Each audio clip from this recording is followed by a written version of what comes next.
Manual transmission.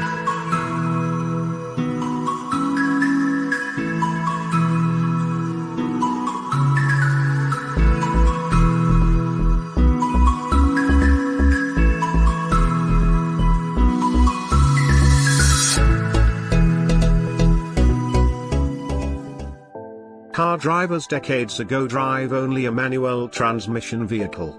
A sample of a manual transmission for an automobile is a neutral and in 3 forward gear positions, providing successive combinations of speed and driving effort, or torque. In neutral, the transmission sends no power to the wheels because the engine and output shafts are not connected.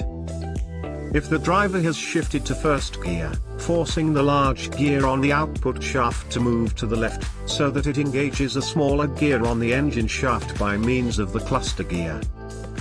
This combination, by twice channeling the engine's power from smaller gears to larger ones, delivers maximum torque and low speed to start the wheels rolling. Just make sure to use a brake so as not to drive on a drain canal.